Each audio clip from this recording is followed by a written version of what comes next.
제가 미국에 1997년도에 갔다가 2005년도에 돌아왔습니다. 20년 가까이 있었는데 제가 미국 갈 때는 33살인가 그랬습니다. 저도 청년일 때가 있었습니다.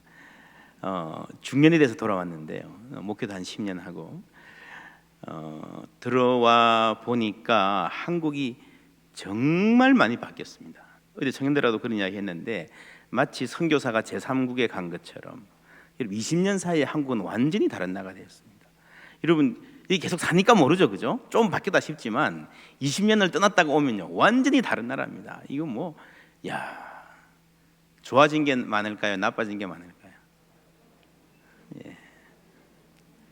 제가 처음에 와서 봄에 한번 저희 가족들하고 함께 고속도로 휴게소를 들렀는데 굉장히 새로 지은 큰 휴게소입니다. 서울 근처에. 그 제과점이 빨이 바뀌었던가 뭔가 하나 있었는데요.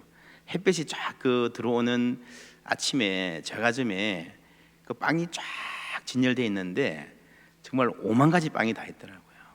여러분 빨이 바뀌었다가 프랑스까지 진출한 거 아십니까? 한국 정말 유명한 나라입니다. 그 갖가지 빵이 미국에서도 못 본 빵들이 진열되어 있고 제 딸은 여기 서서 이제 그걸 갖다 뭘 먹을까 고르는 그 순간에 제가 어떤 생각이 드는가 하면 저희들 어릴 때 동네 빵집 빵 단팥빵하고 한 5개 이렇게 있고요. 그 앞에 콜리게들이 앉아가지고 언제서 빵 한 먹어보나 했던 그 시절이 갑자기 생각나는 거예요. 야, 한국이 이렇게 많이 바뀌었구나. 그 제가 어떤 후배 교수님한테 그 이야기 하니까 저한테 뭐라 그러는가 하면요, 이분이 교수님 저는 그래서요 빵집에 장가가는 게 꿈이었습니다. 그렇다. 아마 여기도 많이 계실 거예요. 그렇죠? 빵집에 장가가서 빵 한번 실컷 먹어보는 게 꿈이었던 분들이 많이 계실 거예요. 여러분 그랬던 나라가 이렇게 풍요한 나라가 되었습니다. 하나님의 은혜라고 저는 믿습니다. 그런데 그 가운데 아픔도 있어요. 그죠? 안 좋아진 것도 있는 게 사실입니다. 제가 오늘도 페이스북에 글을 썼는데 제가 미국에서 그 강남 엄마 따라잡기라는 드라마를 열심히 봤거든요. 야, 그때 한 10여 년 됐는데 11년 전인데 야, 이게 한국의 입시열이 이렇게 복잡하고 골치 아프구나 했는데요. 요즘에 스카이 캐슬이라는 드라마가 나와서 한 2번 봤는데 와, 그때는 오히려 낭만적인 시대예요. 10년 사이에 한국이 얼마나 살벌해졌는지. 한 10여 년 전 됐을 거예요. 벌써 타임지가 미국의 10대들에게 5월에 이제 청소년의 달에 티네이지 특집을 실으면서 물어봤습니다. 우리들이 살아갈 시대는 우리 부모님들 시대보다 더 좋아질 것이다, 더 나빠질 것이다. 아이들 대답하게 했어요. 어떻게 결과가 나왔을까요? 더 좋아진다 그랬을까요? 나빠진다 그랬을까요? 더 나빠지고 힘들어질 것이다 하는 게 70%가 넘었습니다. 압도적이라는 거죠. 여러분 깜짝 놀랐지 않습니까? 정말 경제가 많이 좋아졌고요. 미국도 마찬가지입니다. 우리나라 특별히 빵 하나 잘 못 먹던 아이들이 그냥 뭐 나가면 먹을 것인 뭐 하고 싶은 거 다 할 수 있을 것 같은 세상에 사는데 정작 그 풍요의 세대를 부모는 이루어서 자녀들에게 준다고 생각했는데요. 그 풍요의 나라를 살아가는 청소년들은요 자기들의 미래는 훨씬 더 우울할 거다, 우리 부모님들보다 더 힘들게 살아야 할 것이다 라고 보는 게 압도적으로 많다는 거예요. 여러분 한국 청소년들에게 물어보면 어떻게 대답할 것 같습니까? 한국 청년들에게 물어보면 뭐라고 대답할 것 같습니까? 제가 볼 때요 한국 청년들은요, 청소년들은 물어보는 것 자체를 싫어합니다. 애들이 최고 싫어하는 말이 너 장래 꿈이 뭐야? 정말 듣기 싫대요. 미래를 생각하고 싶지 않다는 거죠. 여러분 오늘 이 주제가 은혜가 더 크다 내 절망보다, 이 수요예배 주제고 우리 청년부 수련회 주제는요 헬조선 시대의 희망입니다. 제가 헬조선에 따옴표를 했습니다. 왜 따옴표를 했는가 하면 지금 한국이 헬조선이다라고 말할 수 있을까 없을까는 잘 모르겠어요. 따옴표를 한 이유는요 어쨌거나 헬조선이라는 말이 있고 그 말에 많은 젊은이들이 공감하고 있다라고 하는 겁니다. 그건 부인할 수 없죠. 그죠? 물론 이제 많은 어르신들은요 헬조선 그러면 야 너희들 말도 안 되는 소리다. 우리 젊을 때 얼마나 힘들었는데 정말 그렇게 먹을 거 못 먹고 살면서 밤새워서 공부하고 일하고 노동하고 그렇게 살면서도 오늘의 한국을 이루었는데 너희들 용기를 가지고 열심히 하면 되지 무슨 호강에 받쳐서 해일 조선이냐. 말도 안 되는 소리다. 여러분 그렇게 생각하시는 분 계시죠? 많은 어른들이 말은 안 해도 그렇게 생각을 하십니다. 저도 뭐 중간 세대쯤 되기 때문에 이해가 됩니다. 어른들의 이런 생각이. 그런데 어른들이 놓치는 부분이 있습니다. 여러분 지금 한국의 70대, 뭐 60대까지도 한 70대 이상의 세대를 가장 잘 보여준 영화가 제가 보기에는 국제시장이라는 영화 같아요. 국제시장 보셨습니까? 재밌었죠, 그 영화. 여러분 거기에 메레디스 빅토리호 그 영화에 나오는 것보다 실제로 훨씬 더 위험한 상황이었습니다. 그 배에 기름이 가득 실렸고 그 바다에 곳곳에 의뢰가 있었다 그래요. 하나만 터지면 다 죽는 거예요. 거기서 그 사람들 싣고 왔습니다. 근데 그 영화 보면요, 그 메레디스 빅토리호에 이렇게 막 요렇게 생겼네, 요런데, 그죠? 이런데 막 기어 올라가잖아요, 그물을 밀고. 그 실제 장면이에요. 그제도 저는 못 가봤는데 사진 보니까요, 그 장면을 그대로 동상으로 만들어놨습니다. 그렇게 피난온 분들, 이런 문재인 대통령 부모도 그 배를 타고 왔다 그러잖아요. 정말 여러분 놀라운 일입니다. 그렇게 여러분 조그만 뭐 초등학생이야 될까요? 그 꼬마가 정말 있는 힘을 다해서 떨어지면 죽으니까 있는 힘을 다해서 이 그물을 타고 올라가던 그 노력, 그 힘, 그 투지로 사실 그분들이 오늘의 한국을 만들어 왔습니다. 여러분 그 공헌은요 우리가 부인할 수가 없었습니다.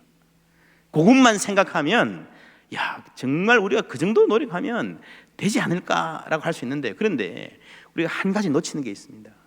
국제시장 세대의 분들은요 어떤 생각이 있었는가 하면은 지금 우리는 이렇게 고생하지만 우리가 고생하면 우리의 내일은 좀 더 나아질 것이다.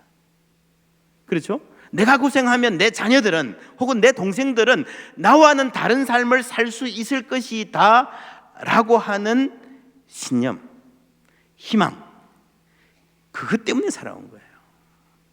여러분 그 희망이 없으면요 그 고생 못 이깁니다. 그러니까 국제시장의 세대가 살 수 있었던 것은요 힘들지 않아서가 아니라 힘들었지만 희망이 있었기 때문입니다. 그런데 오늘날 청년들의 고민은요 여러분 먹고 살 게 없어서가 아니고요, 지금 우리가 이렇게 사는데 앞으로 우리가 살아갈 시대가 지금 우리의 삶보다, 내 부모의 삶보다 더 나아질 수 있을까? 거기에 대한 답이 없는 거예요. 현실적으로 노력해도요 어른들은 노력하라 그러지만요 청년들 입장에서는요 이게 쉽지 않습니다. 이렇게 답합니다. 이런 책이 있습니다. 한번 보여주시겠습니까? 책 제목이 뭡니까? 예, 노력의 배신이 아니라 노오력. 이 무슨 말이에요? 노오력은요 굉장히 노력 많이 했다는 거예요.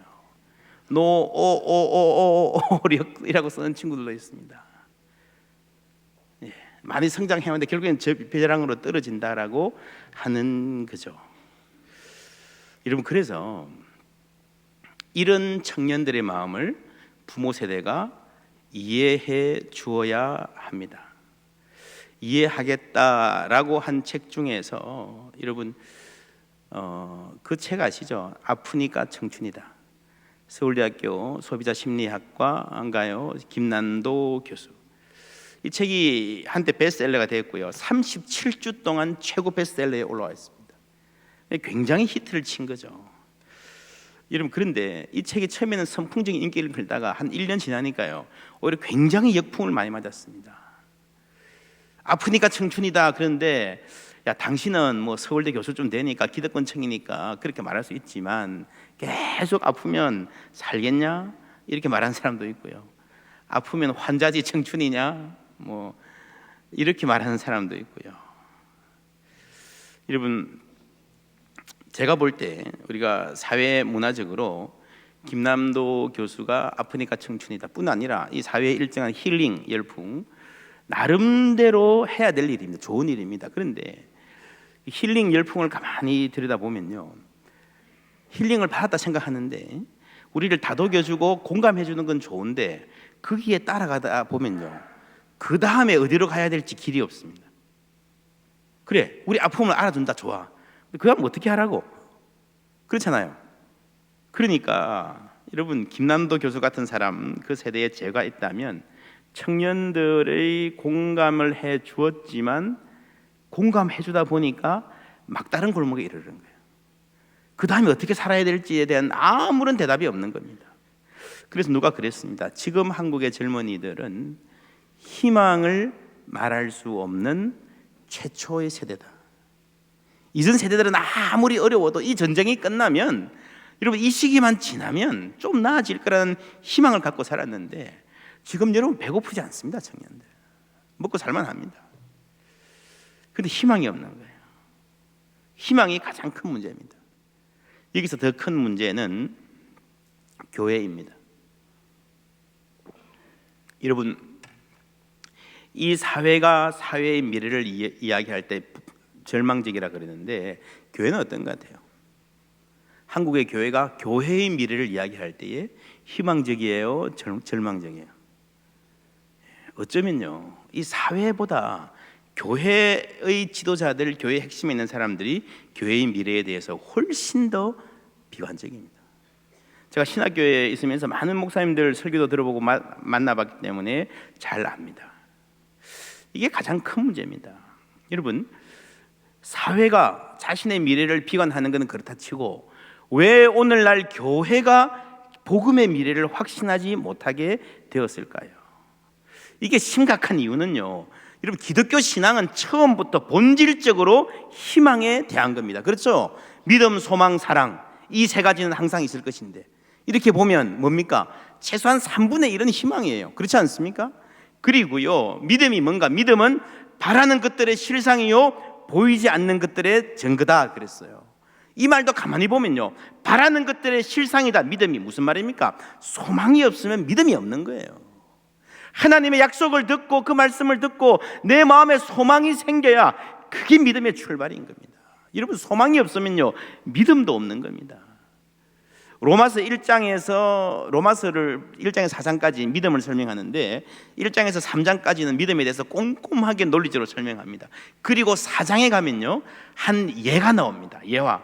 누가 나오죠? 로마서 4장에 네 글자, 아브라함. 예, 고맙습니다. 아브라함. 여러분, 아브라함은요 하나님께 부름받을 때부터 아들이 없었어요. 75세에 부름받았습니다. 너의 자손을 하늘의 별같이 바다의 모래같이 많게 하실 것이다. 이 땅을 전부 너의 자손에게 주리라. 내가 열국의 아비가 될 것이다. 믿으라 그러는 거죠. 믿으라 그러는 거죠. 그런데 여러분, 아들은 없고요 계속해서 희망의 빛은 희미해져 갑니다. 99세까지. 여러분, 이때 아브라함에게 한 해가 지나가는 것 얼마나 여러분 안타까웠을까요? 제가 결혼 13년 반 만에 아이를 낳았거든요. 그래서 아브라함의 마음을 조금 압니다. 99세까지. 여러분, 그 상태를 로마서에 보면요 뭐라고 이야기했는가 하면은 아브라함은 죽은 것이나 마찬가지인 상태가 되었다라고 말합니다. 로마서 4장 18절부터 우리 다 같이 읽어보겠습니다. 시작.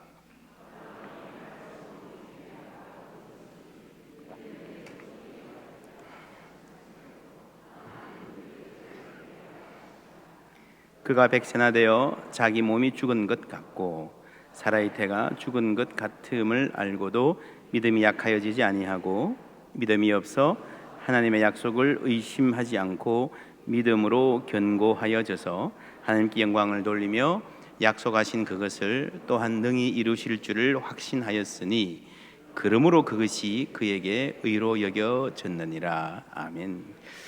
그러므로 그것이 그에게 의로 여겨졌느니라. 이신칭의라고 하는 그 유명한 교리, 교회의 기둥과 같은 교리가 나온 것이 바로 이 아브라함의 삶입니다. 여러분, 그래서 믿음으로 여겨지는 의, 그 믿음은 뭔가 하면요, 우리 부부는 죽은 것이나 다름없다, 인간적인 관점에서 보면. 그런데 이 죽은 것과 똑같은 사람에게서 새 생명의 역사를 일으키시는 하나님을 믿는 것입니다. 죽은 자를 산자같이 부르시는, 이게 뭔가 하면요, 무덤에서 예수 그리스도를 부활시키신 생명의 하나님을 믿는 겁니다. 이게 부활의 신앙이에요. 여러분, 기독교의 출발이 부활의 신앙입니다. 여러분, 이 세상에 어떤 절망도요, 무덤보다 더 큰 절망이 있습니까? 세상에 아무리 많은 소망을 이야기해도요, 모든 그 소망의 이야기가 무덤 앞에서는 다 끝납니다. 근데 기독교는요, 무덤에 가서도 소망을 이야기하는 복음의 메시지입니다. 그래서 기독교의 복음은요, 가장 깊은 절망의 골짜기에서도 희망의 노래를 부를 수 있는 것입니다. 그것이 복음의 능력입니다. 기독교 역사를 보면요, 기독교가 불같이 일어났던 때는 전부 다 잘 먹고 잘 살고 편할 때가 아니었고, 세상에 희망이 없다, 캄캄하다, 이제 우리는 죽었다, 우리는 망했다 할 때에 기독교인들이 복음을 들고 아닙니다, 세상에 희망이 있습니다 라고 말하면서, 그때가 부흥의 시대였던 것입니다. 여러분, 세상이 편하고 잘 될 거야, 모든 게 좋아요, 그럴 때 교회가 부흥한 적이 없어요.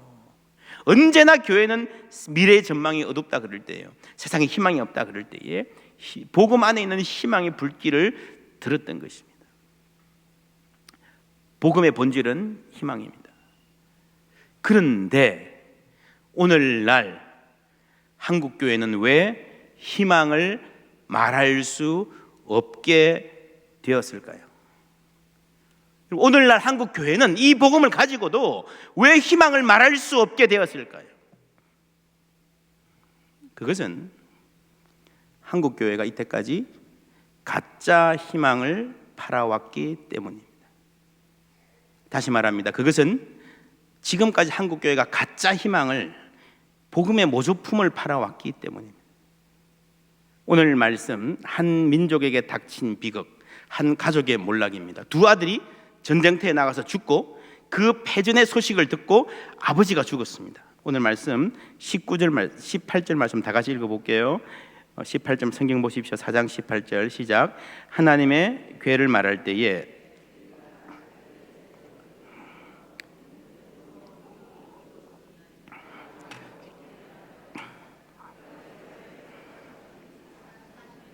(40년이었더라) 15절에 보면요, 그때 엘리의 나이가 98세라 그의 눈이 뭐라고요?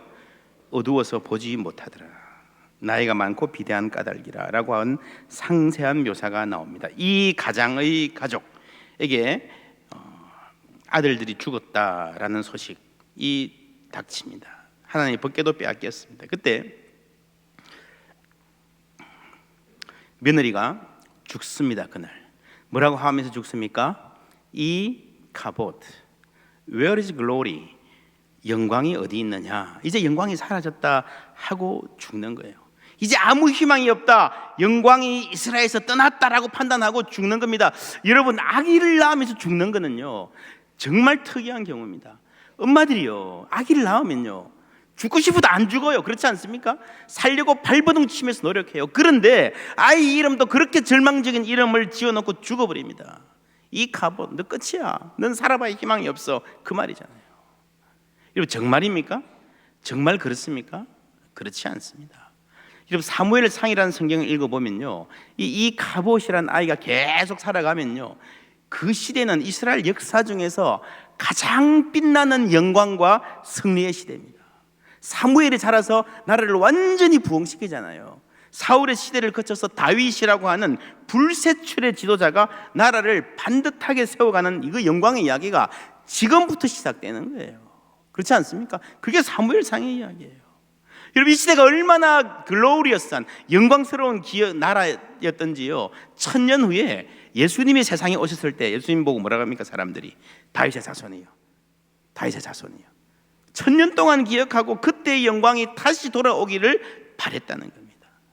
그러니까 이 지금 사무엘상 4장의 상황은요, 모든 게 끝난 상황이 아니고 오히려 하나님은 정말로 영광스러운 시대를 이스라엘 앞에 여시려고 준비하는데, 이 여인은 죽어버립니다. 자기도 죽지만 앞으로 수십 년 살아가야 할 아이의 이름을 절망적으로 붙여놓고 죽어버립니다. 왜 그랬을까요? 왜 그랬을까요? 엘리와 그 아들 홈리와 비느하스, 이 가족에게 영광이라는 말은 무엇이었을까요? 여러분, 하나님을 이용해서 제사장 가족으로 잘 먹고 잘 사는 것 아니었겠습니까? 그죠? 엘리가 비대한 까닭이더라. 이 비대라는 말이요, 히브리어 원어로 카보드라는 말입니다. 영광하고 똑같은 말이에요. 내가 잘 먹고 살쪄서 나만 피둥피둥 배불리는 그 삶, 그게 엘리 가문이 가졌던 영광이었던 것입니다. 하나님 믿는 신앙을 이용해서 내 배를 불리는 삶이었던 것입니다. 여러분, 이 엘리의 며느리들은요, 당시로 보면요, 아마 특권층 상위 1%, 상위 0.1%의 사람들이었을 거예요. 그 유복한 생활이 흔들리니까요, 견딜 수가 없는 거예요. 제가 스카이캐슬이라는 드라마도 2회까지 봤는데 보니까요, 뭐 엄청나게 유복한 잘 사는 집이 뭐 좀 있으니까 자살해 버리더라고요. 여러분, 이거는요, 이 현대사의 많은 예들이 증명하는 바입니다. 어제 우리 청년들은 리질리언스, 슬라이드 한번 보여주시겠습니까? 리질리언스 앤 모랄리티. 여러분 기억나십니까? 탄성 회복력과 도덕성은 굉장히 깊은 관계가 있습니다. 버나드 쇼라는 사람이 이런 말을 했습니다. 거짓말장이에 대한 최대의 형벌은 다른 사람들이 그를 믿어주지 않는다는 사실이다. 그 자신이 아무도 믿을 수 없다는 것이다. 이런 반칙을 일삼고요, 거짓말하고 살면요, 자기가 아무도 못 믿어요. 그렇지 않습니까? 내가 거짓말하고 살면 자기가 아무도 못 믿어요. 내가 남을 속이고 살면. 그래서 아무리 희망의 메시지가 들려도요, 그걸 진실되게 받아들일 수가 없습니다. 그래서 여러분, 사회에서 굉장히 잘 나간다 한 사람들일수록 삶이 무너지면 갑자기 무너집니다. 그게 인간의 본성입니다. 여러분, 엘리가 죽을 때 비대한 카보드, 그 까닭, 어쩌면 오늘의 한국교회가 가짜 희망을 팔아왔다는 모습하고 비슷한지 모릅니다. 여러분, 이 전쟁의 모습 여러분 아실 겁니다. 이 전쟁에서 질 때 법궤를 가지고 갔어요. 법궤를 왜 가지고 갔습니까?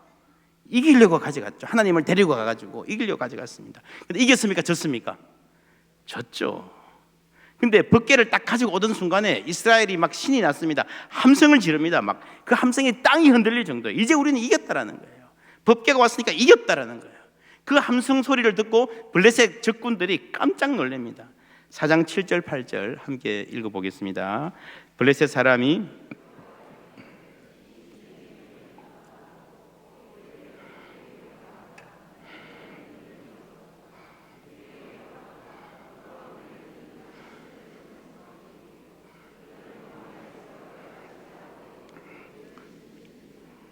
아멘. 예. 광야에서 여러 가지 재앙으로 애굽인을 친 신들이니라 하는 말이 맞아요, 틀려요? 쉽지 않은 문제죠. 자, 광야에서, 이제 블레셋 사람들의 이야기입니다. 저 신은 광야에서 애굽인을 여러 가지 재앙으로 친 신이다 라는 말은 틀린 말입니다. 애굽인을 친 것은 맞습니다. 어디서 쳤습니까? 애굽 땅에서, 그죠? 애굽의 수도에서 쳤죠. 수도 중심으로, 그죠?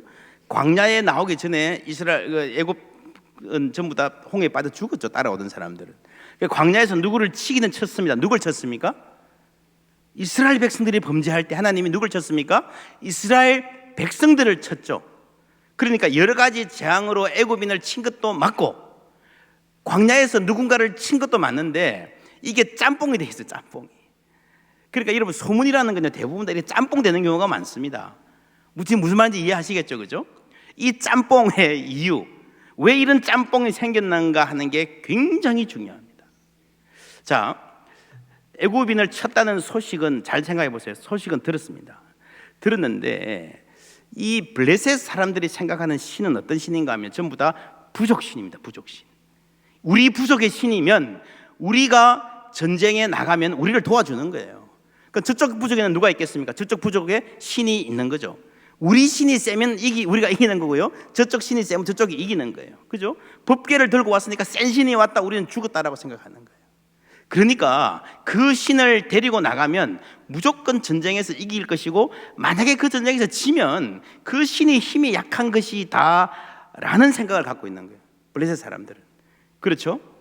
그런데 여러분, 그런 생각에서는요, 이스라엘의 신이 광야에서 이스라엘 백성들을 친다라는 것은 이해가 안 되는 거예요. 그렇죠? 이스라엘의 신이니까 치려면 누굴 쳐야 됩니까? 이스라엘의 적군을 쳐야지. 왜 이스라엘의 신이 이스라엘을 치겠어요? 이 사람들 생각에는 말이 안 되는 거죠. 자기 편인데. 그게 블레셋 사람들이 생각하는 신이에요. 그게 세상 사람들이 생각하는 신이에요. 내가 돈 갖다 바치면 내 욕망을 만족시켜주는 현대인들도 믿고 있는 신이에요. 그런데 여러분, 여호와 하나님은 완전히 다른 하나님이십니다. 하나님은 어떤 분인가요? 들어보세요. 두 아버지가 있습니다. 한 아버지는 자녀가 어디 가서 싸움하고 얻어터지고 오면요, 무조건 내 편이야. 어떤 놈이야 내 아들 막 때려가서 막 아들 때린 사람들 막 두들겨 패. 멋진 아버지입니까? 또 한 아버지는 어떤 아버지인가 하면요, 아들이 맞고 오면 차분하게 얘기를 들어보고 누가 잘못했는가를 판단해요. 그리고 내 아들이라도 잘못했으면 내 아들을 혼냅니다. 어떻게 보면 남의 아들보다 내 아들을 더 엄하게 벌하는 것 같아. 이런 아버지가 있어요. 하나님이 어떤 아버지입니까? 무조건 내 편에 앞장섭니까? 아니죠. 내 아들이라도 잘못하면 벌하시는 아버지. 그렇지 않습니까? 왜 그렇습니까? 하나님은요, 이스라엘만의 하나님이 아니고 만유의 하나님이신 줄 믿습니다. 그리고 특별히 이스라엘을 사랑하시는 건 맞는데, 사랑하니까 무슨 짓을 하든지 아무리 나쁜 짓을 해도 무조건 편들어 주는 게 아니고요, 때려서라도 바른 길로 가게 하시는 하나님이신 줄 믿습니다. 그러니까 블레셋 사람들이 생각하는, 애굽 사람들이 생각하는 부족신이라고 하는, 현대인들이 많이 생각하는 내 욕망의 신이라 생각하는 그 신하고는요, 아무런 상관이 없는 완전히 다른 분이신 줄 믿습니다. 여러분, 이런 생각에서, 이런 프레임이죠. 그러니까 블레셋 사람들의 신을 생각하는 이 프레임이 있기 때문에 자기 프레임에서 여호와를 이해하는 거예요. 그러니까 그 프레임 안에서 이 소문이 전부 섞여서 가지고요, 광야에서 애굽을 쳤다라고 이해를 하는 거예요. 아시겠습니까? 굉장히 중요한 대목입니다. 우리 하나님을 이해하는 굉장히 중요한 대목입니다. 여러분, 그래서 이런 프레임으로, 이방의 프레임으로 보면요, 전쟁에 졌으니까 이스라엘에게는 소망이 없는 거예요. 하나님이 힘이 약하든지 하나님이 우리를 사랑하지 않든지 그런 결과라는 거죠. 그런데 우리가 여러분, 여호와 하나님을 제대로 이해한 사람이라면요, 어떻겠습니까? 이런 전쟁은 져야 하나님이 살아계신 거예요. 그렇지 않습니까? 이런 짓을 하는 사람은 벌을 하셔야 하나님이 정의로우신 겁니다. 지금 벌을 하셔야 이 땅에 소망이 있는 거예요. 하나님이 때릴 때 때리셔야 그 민족이 살아나게 되는 줄 믿습니다. 여러분은 어떤 하나님 믿고 있습니까? 내가 인생 살다가 한 번 실패하면 내 인생 끝났다, 희망이 없다? 여러분, 그것은요, 세상의 프레임으로 늘 하나님을 보기 때문에 그렇습니다. 법궤가 빼앗겨서 큰일 났다 그런데 사실 그 법궤 그 자체는 아무것도 아닙니다. 우리가 중요합니다. 법궤는 스스로 돌아옵니다. 여러분, 사람이 아무리 잘못해도요, 하나님은 하나님의 영광을 스스로 챙기십니다. 스스로 확보하십니다. 이 법궤가 블레셋 땅에 갔을 때에 블레셋 사람들이 아주 재밌는 일이 벌어집니다. 이 법궤를 감당하지 못해요. 막 신들이 쓰러지고 난리가 나요. 돌려줄 수밖에 없습니다. 돌려주는데, 이걸 어떻게 돌려주는지 사무엘상 6장 7절 한번 찾아보시겠습니다. 6장 7절.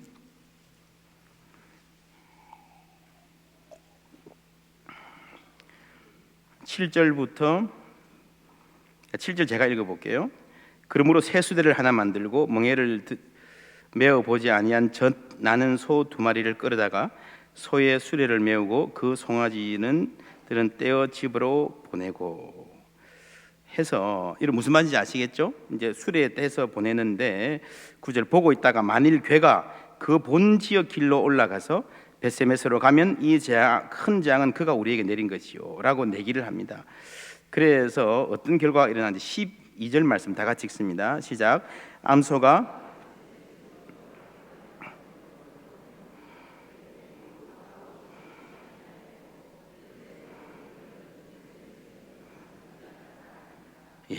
암소가 어떻게 가요? 자기 집으로 새끼인 대로 가지 않고 이제 법궤가 가야 될 이스라엘 땅 쪽으로 울면서 가는 거예요. 여러분 이게 여러분 엄청난 기적인 거 여러분 아시죠? 일어나기 힘든 일입니다. 왜냐하면요, 소가 여러분 어떤 동물인가? 옛날에 한국에 그런 이야기가 있습니다. 우시장에서 사돈지간이 만났습니다. 사돈이 각각 소를 팔러 왔어요. 근데 이 사돈은 자기 소가 마음에 안 들고 이 사돈은 자기 소가 마음에 안 들었는데 서로 상대방 소가 보니까 괜찮은 거예요. 그냥 우리 바꾸자 그랬어요. 소를 바꿨습니다. 소 팔러 왔다가 소 팔았잖아요. 새 소도 샀잖아요. 얼마나 기분 좋습니까? 한잔 합시다. 그래서 막 주거니 받거니 막 코가 비틀어지도록 마셨습니다. 그 인사불성이 되었어요. 소를 타고 집으로 갑니다. 하룻밤 자고 일어났습니다. 그 다음에 무슨 일이 일어났을까요? 자고 났는데 옆에 안사돈이 누워 있는 거야. 무슨 일이 일어난 겁니까? 자기는 이제 뭐 완전히 취해서 못 가는데 소가 어디로 갔을까요? 소는 집이 바뀐 거 알까요? 모를까요? 자기 집으로 가는 거예요. 소는 본래 자기 집으로 갑니다. 여러분 개도 그러잖아요. 그렇죠? 아무리 팔고 그래도 자기 집으로 돌아갑니다. 특별히 이 암소는요, 젖나는 소입니다. 이런 모든 동물의 그 모성애, 젖을 먹이는 기간, 자기 새끼를 여러분 두고 갈 수 있을까요? 그런데 가야 될 길이니까 가는 거예요. 울면서 가는 거예요. 여러분 이 장면, 저는 이 장면이 이 사무엘상에서 가장 중요한, 이 가장 감동적인 장면이라고 생각을 합니다. 울면서 벳세메스로 가는 암소 2마리. 이 사무엘상의 이 부분을 사무엘이 기록을 했으면요, 저는 그렇게 생각을 해요. 이 부분을 쓰면서 자기 엄마 생각을 했을 것이다. 여러분 한나가 젊을 때부터 아이를 못 낳았습니다. 아주 부부 사이가 힘들었고 고통을 겪었습니다. 교회 가서 기도했습니다. 아이 낳았잖아요. 소원했습니다. 아이를 어디에 바치겠다? 하나님께 바치겠다 그랬잖아요. 근데 여러분 그렇게 낳은 아이를 바치는 게 쉬울까요? 어렵습니다. 아기 낳기 전에 바치겠습니다 하는 거하고요, 아기가 태어나서 그 얼굴 보고 젖 먹이면서 그 후에 바치는 게 여러분 같아요, 달라요? 완전히 다릅니다. 여러분 그 아이를 어떻게 그 젖 떼자마자 하나님께 바치고 올 수 있을까요? 여러분 한나가, 사무엘의 어머니 한나가 그 아이를 성전에 바치고 집으로 돌아오면서 얼마나 울었을까요?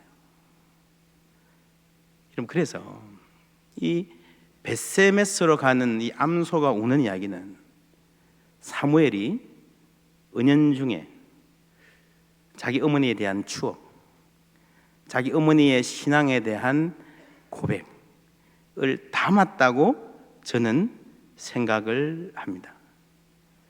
말 되는 것 같습니까? 예. 여러분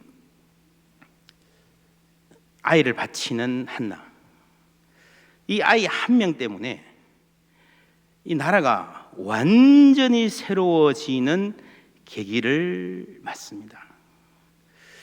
여러분 이 한나의 눈물의 기도를 가만히 보면요, 우리가 자기가 여러분 아이 낳으려고 기도하잖아요. 그 기도는 개인적이고 이기적인 기도입니다. 그렇죠? 좋은 신랑이 야 괜찮아 우리 그냥 행복하게 살자 내가 잘해줄게 그래도요 그냥 안 돼.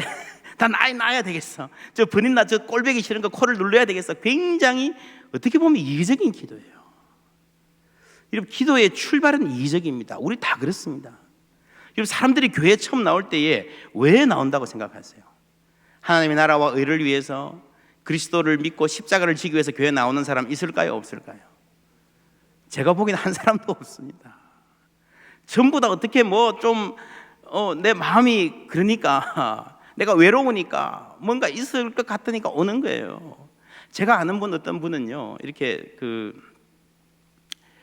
군대에서 아주 잘 나가는 사람이었는데, 그냥 제대로 잘 나간 게 아니고 하여튼 하지 말아야 될 일들 많이 하고, 그래서 갑자기 직장을 그만두게 됐어요.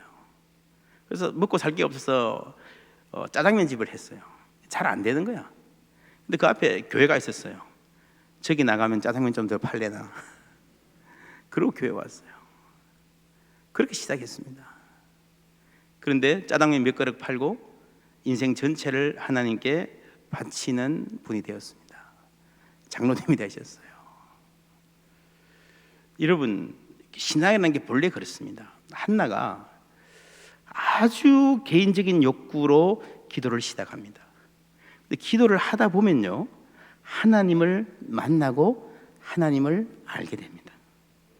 그럼 사람이 바뀌는 거예요. 사람의 차원이 넓어지고 깊어집니다. 그래서 마침내 그렇게 귀하게 낳은 아이를 믿음으로 하나님께 드릴 수 있는 사람이 되어 가는 거예요. 한국교회 엘리, 자기 아들이 너무 귀해서, 여러분, 견책하지 못하는 엘리, 베세메스로 가는 암소를 보면요, 여러분, 소보다 못한 사람이에요. 소보다 제사장이. 자기 교회 자식에게 세습하는 교회, 여러분, 바로 그 문제 아닙니까? 사무엘상에서 정확하게 말하는 바로 그 이야기 아닙니까? 자기 자식 사랑하는 거요, 홈리와 비느하스 잘 먹이고 잘 키우는 거요. 여러분, 그거 그렇게 숭고하지 않습니다. 동물도 그렇게 해요. 그렇지 않습니까?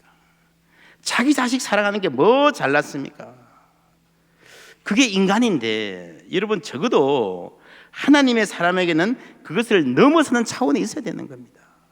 모두가 자기 새끼만 챙기고 모두가 자기만 챙기면요, 이 사회가 어떻게 되겠습니까? 지금 한국이 헬조선이라는 말까지 듣는 거는 결국에는 먼저 가진 사람들이, 많이 가진 사람들이 자기 것만 챙겨서 이렇게 된 겁니다. 우리가 나라를 위해서 기도해야 될 줄 믿습니다. 기도하면서 하나님 만나고요, 나만 챙기는 게 아니라 우리가 마음이 넓어져서 하나님 중심의 사람으로 자라가야 되는 겁니다. 여러분, 이 시대의 문제가 어디에 있습니까? 희망, 상실. 한국이 정말 잘 먹고 잘 살아보겠다고 경제성장해서 꽤 잘 살게 되었는데, 그래서 이만큼 경제성장해서 어른들은 정말 우리는 좋은 나라 만들었다 생각하는데요, 젊은이들에게는 미래가 없다라고 생각하는 거예요. 왜 그렇습니까? 열심히 살았는데 자기만 내가 자기 것만 챙기는 거예요. 심지어 교회도 내 것만 챙기는 거예요. 우리 자식, 우리 교회. 그래서 여러분, 우리가 갖고 있는 이 프레임, 일하는 것을 바꾸지 않으면요, 아무리 열심히 해도 소용없습니다. 프레임을 바꾼다는 말이 무슨 말인가 하면은 사무엘상 3장 9절 말씀, 다 같이 읽습니다. 말씀하옵소서. 누가 한 말인지 아십니까? 사무엘상 3장의 어린 사무엘, 밤에 자는데 부르잖아요, 그죠? 사무엘이 그렇게 말합니다. 말씀하옵소서, 주의 종이 듣겠나이다. 이 말의 내용, 하나님이 주신 말의 내용, 이 말에 의해서요, 사무엘의 주의 말씀을 들으면서 절망의 시대가 끝나고 희망이 시작됐는데, 하나님이 주신 그 말의 내용이 뭔가 하면요, 여러분 읽어보시면요, 굉장히 듣기 힘든 말입니다. 감당하기 힘든 말이에요. 엘리의 가문이 완전히 망한다는 상상하지 못할 무시무시한, 듣기 싫었던 말입니다. 지금까지 자기가 생각했던 프레임을 완전히 깨트리는 말씀이에요. 여러분, 성경에서 믿음은 들음에서 난다고 했습니다. 믿습니까? 근데 그 들음은 뭔가 하면요, 아주 심각한 말씀입니다. 내 생각하고 다른 말씀입니다. 로마서 10장 17절 함께 읽습니다. 그러므로 믿음은 들음에서 나며 들음은 그리스도의 말씀으로 말미암았느니라. 이 말씀이 무슨 말씀인가 하면요, 로마서 10장 2절 3절 함께 읽습니다. 내가 증언하노니 그들이 하나님께 열심히 있으나 올바른 지식을 따른 것이 아니니라. 하나님의 의를 모르고 자기 의를 세우려고 힘써 하나님의 의에 복종하지 아니하였느니라. 아멘. 여러분, 열심은 있는데 자기 생각이 너무 강고하다는 거예요. 자기 프레임이 너무 강고하다는 거예요. 그래서 열심히 하나님을 대적하는, 이게 바울이요, 남의 이야기를 하는 게 아니에요. 자기 과거 이야기를 하는 겁니다. 하나님이 이 프레임을, 자기 생각을 완전히 깨트리십니다. 우리 민족 중심, 이걸 완전히 깨트리십니다. 그리고 바울에 의해서 새로운 희망의 역사를 시작하셨습니다.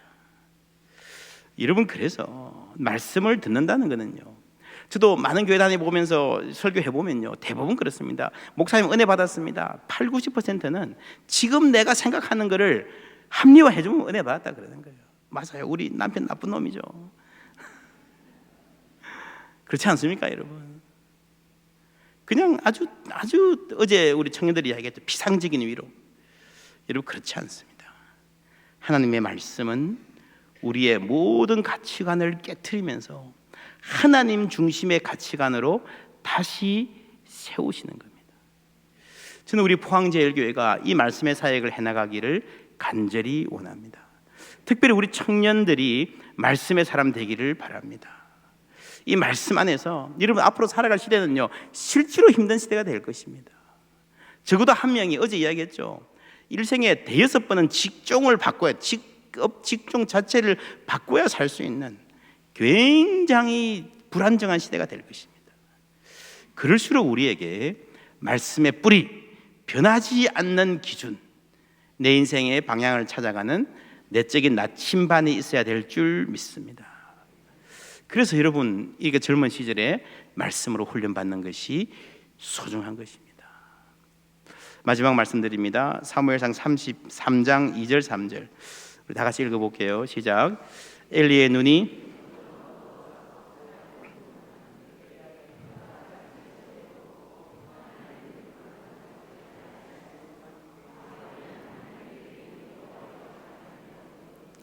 아멘.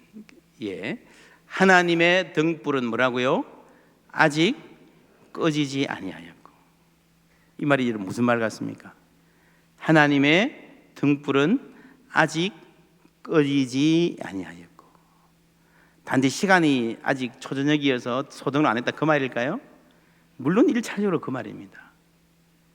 그런데 이 성경을 제대로 읽을 줄 아는 사람은요, 하나님의 등불은 아직 꺼지지 아니하였으며, 이 말은요, 사람들은 전부 다 암흑의 시대라 그러지만 하나님은 아직 등불을 끄지 않으셨다는 말입니다.